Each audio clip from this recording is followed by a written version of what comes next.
Travis at CrossFit Invictus with Invictus Gymnastics, and handstand push-ups are going to be the focus of the discussion today.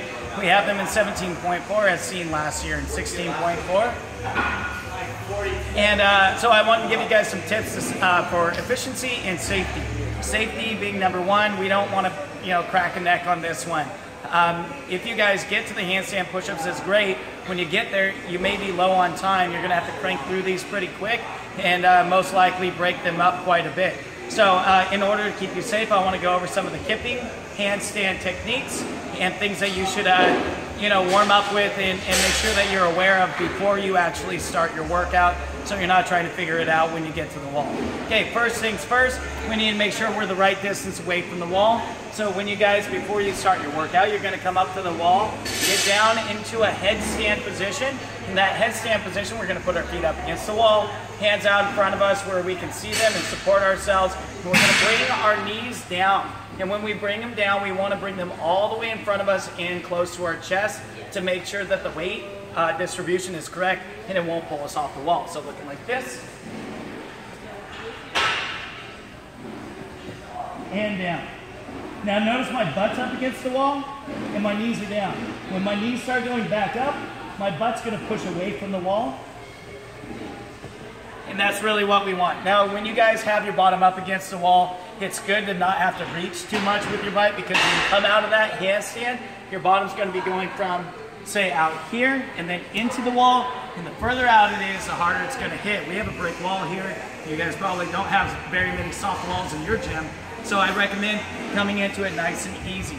Now, getting your knees down that far is a technique that I would use, especially if you are not the strongest athlete at handstand push-ups. Handstand push-ups are really taxing on the shoulders, so what we want to do, as kipping implies, is use our lower body to develop a lot of momentum. The momentum from our legs coming up is going to help push us up at the very top once our legs straighten. Now, when you guys are doing handstand push-ups and you bring your knees down, you're in this loaded position, consider it a thruster, okay? So with a thruster, we would do here, all the way down, extend, and then press, and that's what I want you to think about doing while you're doing the handstand push-ups with kipping as well. So now that we've established the distance that we want our head away from the wall, I want you guys to start concentrating on the technique. We're going to work on a negative coming down out of the handstand into the headstand position. And first thing is full extension. We want to make sure that we're all the way up. And when you guys are all the way up, check out my feet here real quick. We're going to want our heels pressed toward the ceiling, not our toes pressed toward the ceiling.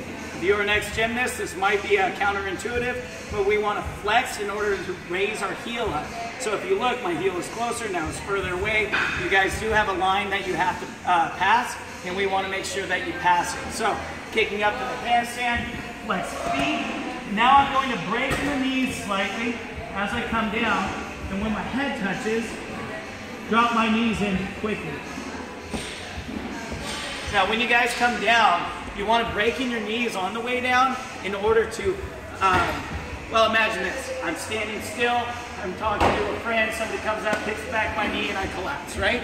So going from a straight leg position into a bent one is this really abrupt change of shape in your leg. So as soon as you start your descent, your handstand push-up, give a little bend in the knee, and then when your head is about this close to the floor, you drive your knees down quickly. The concept behind this is similar to jumping off of, say, a step or a box with a glass of water in your hand. When you jump and you land, you soften the landing with the cup. By bringing it down, you wouldn't just drop and hold and then bring it down, because then you splash water. That water splashing represents the amount of impact that your head has when it hits the floor, okay? So when you guys come down, you want your head to touch and then bring your knees down, just like I would want my feet to touch and then bring my body down, okay? So going from the slightly bent position, I'm going to drive my knees all the way down again. From here, heels up, then and down.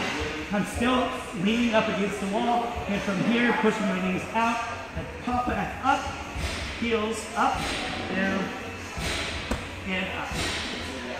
Now I know that you guys want to be quick about this, but again, number one, most important thing is safety. If you guys jack up your neck, you have one more week of doing the open workouts. And if you can't turn your head, you're gonna really regret doing these too fast. So take your time, be safe, be efficient, and then come down while when you need to. All right, guys, so good luck with 17.4, and if you want more tips, check out our link. We do have a link to Invictus Gymnastics. It's a 20-minute program that you guys can subscribe to for 3 sessions a week, 3 different levels. Handstand push-ups are in there. Kipping handstands will also be in there. So let's go ahead and get to work, and good luck this weekend.